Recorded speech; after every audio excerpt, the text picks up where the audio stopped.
अरब में एक बड़े युद्ध की दस्तक कभी भी हो सकती है, क्योंकि इजरायल को ईरानी प्रॉक्सी के संपूर्ण सफाई के लिए ट्रंप से ग्रीन सिग्नल मिल गया है। दूसरी तरफ ग्रेटर इजरायल बनाने के लिए नेतन्याहू ने प्लान आगे बढ़ा दिया है, जिससे ईरान बौखला गया है और इजरायल पर हमले के लिए प्रॉक्सी को फरमान जारी कर दिया है। अरब धधक रहा है क्योंकि गाजा के साथ अब यमन और लेबनान भी सुलगने लगे। इजरायल के हमलों से इतना विध्वंस मचा है जिससे ईरान बौखला गया है।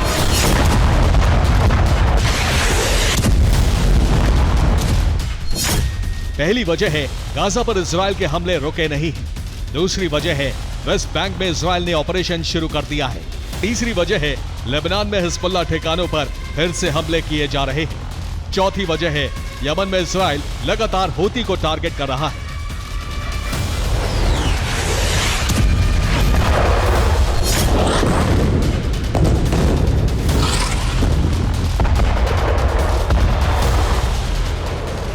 यानी इजरायल लगातार ईरानी प्रॉक्सी पर हमले कर रहा है और हमलों में प्रॉक्सी गुटों को जबरदस्त नुकसान हो रहा है।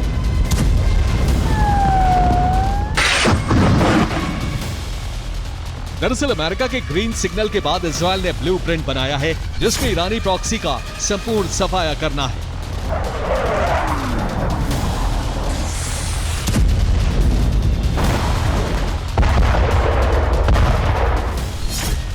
इसके लिए ईरान से हथियार सप्लाई को रोकना भी शामिल है। साथ ही प्रॉक्सी गुटों की टॉप लीडरशिप को चुन चुन कर मारने की तैयारी।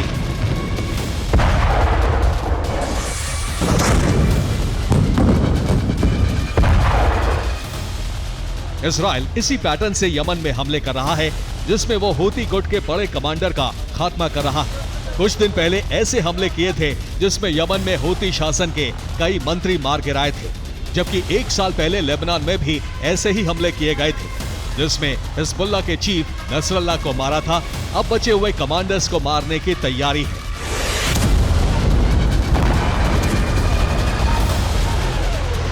दरअसल बेंजामिन नेतन्याहू ग्रेटर इजरायल बनाना चाहते हैं। इसकी शुरुआत गाजा से हो रही है, जबकि सीरिया में गोलन हाइट्स का विस्तार किया जा रहा है। गाजा में आईडीएफ ने सैन्य ठिकाने बनाने शुरू कर दिए हैं। पहला सैन्य ठिकाना राफा क्रॉसिंग के पास बनाया जा रहा है, जिससे आगे अल मवासी शरणार्थी कैंप के पास भी मिलिट्री बेस बनाया जा रहा है, जबकि खान यूनुस के पास बेस में इजरायली सैनिक पहुंच चुके हैं। इससे आगे देर अल बला और जबालिया में भी सैनिकों के कैंप बनाए जा रहे हैं, जो आगे बैत हानून तक है। बेंजामिन ट्रंप ने गाजा के लिए जो ब्लूप्रिंट बनाया है, उसके मुताबिक इजरायल का गाजा तक विस्तार किया जाएगा। इसके लिए पहला चरण आरंभ हो गया है। जहां तक रेड लाइन है, वहां तक इजरायल का विस्तार पहले चरण में होगा।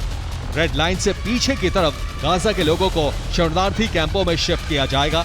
दूसरे चरण में रेड लाइन से पीछे बनाए गए कैंपों से भी गाजा के लोगों का विस्थापन किया जाएगा। इन कैंपों के अलावा पूरे गाजा में यहूदी कॉलोनी बसाई जाएंगी, जिनकी सुरक्षा आईडीएफ के मिलिट्री बेस बनाकर की जाएगी।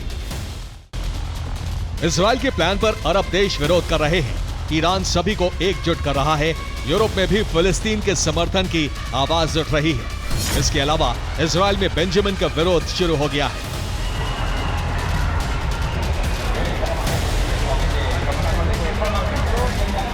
जबकि फिलिस्तीन की मान्यता को लेकर ब्रिटेन और फ्रांस आपस में भिड़ गए हैं। फ्रांस फिलिस्तीन को मान्यता देने की तैयारी में है, जबकि ब्रिटेन इसका विरोध कर रहा है।